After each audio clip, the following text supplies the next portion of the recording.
Sige, pasok ka.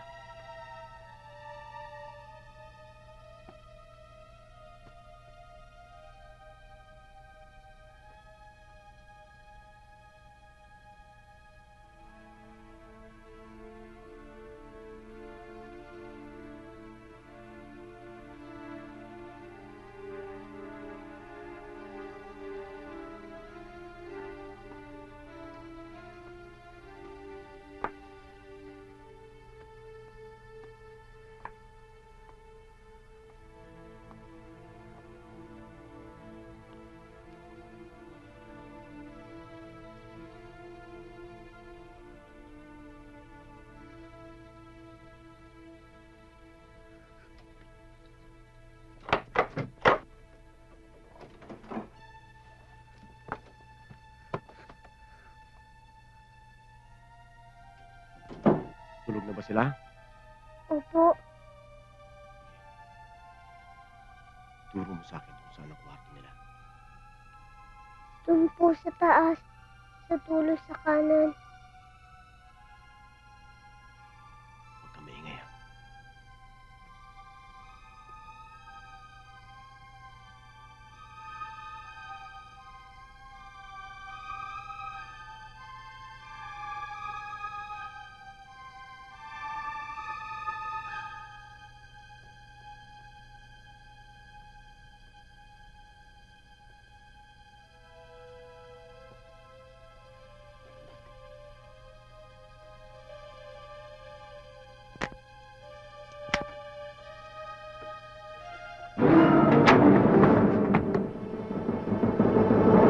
Huwag kang kikilos. Putukan kita.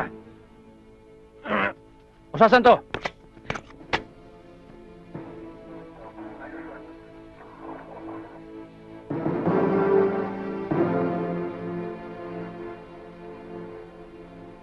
Roberta, naisahan mo ako.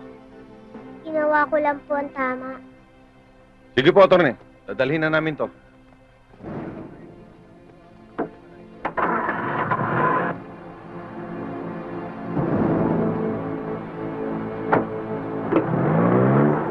Kung ano-ano, tinuturo mo sa bata kaya ayaw niya sumama sa akin. Wala akong sinasabi kay Christy. Alam niya kung ano-anong ginagawa mo. Kagaya na lang ngayon, tignan mo, lasing ka na naman. Hindi mo siya masisisi kung ayaw niya sumama sa'yo.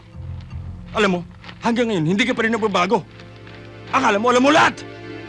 Paano mo nalaman ang iniisip ni Christy? Ako ang ina. Ako ang ama! Anong klaseng ama? Ha? Matapos mo akong takbuhan? Nung mabutis mo ako, natatandaan mo? Ha?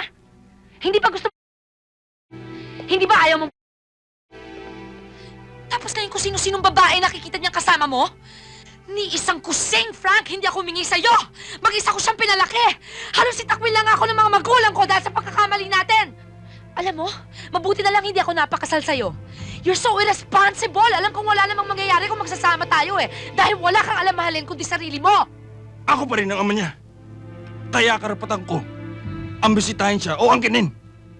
Bisitahin, oo. Angkinin? Oy, magkakamatayan muna tayo. Sige! Sige, subukan mo! Saktan mo ko! At nang ni-anino namin ang anak mo, hindi mo makita! Mami, Mami! I am Daddy. And who is this young lady?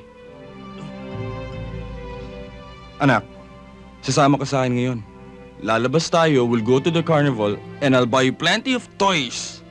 Ayoko, Mami. Hindi anak, sumama ka lang sandali ha. Lalabas lang kayo sandali, babalik kayo agad ha. Sumama ka na.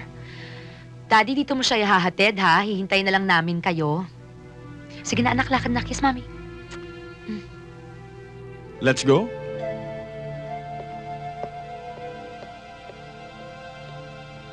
Parang galit na naman ata si Frank. Aba, paano? Pinagbibintangan na kung sinisiraan ko daw siya sa anak niya. Anong magagawa ko kung ayaw ni Christy sumama sa kanya? Dinala ko siya sa isang psychiatrist kanina. Ha? Sige na naman. Di ba sinabi ko na si... Mike, kailangan eh. Mike, may mali kay Junjun. Dapat natin malaman yon para matulungan naman natin yung bata. Ano ngayon? Ha? Ang anak natin, ganun ba? Paano mo ako mapapaniwalang may diferensya ang anak natin. Samantalang, ang normal niyang tignan. Ganun nga raw sila eh. Matino sila at walang mali sa labas na anyo. Nasa loob eh, nasa isip. Naririnig niya tayo pero hindi niya tayo naiintindihan. Nabubuhay lamang siya sa kanyang sarili. Hindi niya tayo kilala dahil hindi siya marunong kumilala. Hindi siya makapagsalita dahil hindi niya alam kung ano sasabihin niya. Mike, kailangan natin maabot si Junjun.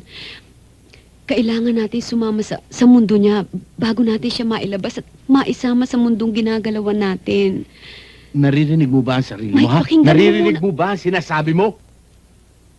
Parang mo na rin sinabing, Hindi nga siya normal eh. si Lina naman eh. Ano ko ba si Lina? Tigilan mo ako. Mag-isip ka nga. Mike, mag-isip ka. Ilang taon na si Junjun? Ni minsan ba narinig mo siyang magsalita? Ni minsan ba nakita mo siyang tumitig sa mata mo ng diretso? Sabihin mo nga sa akin. Ngayon sabihin mong normal ang anak mo. Mike!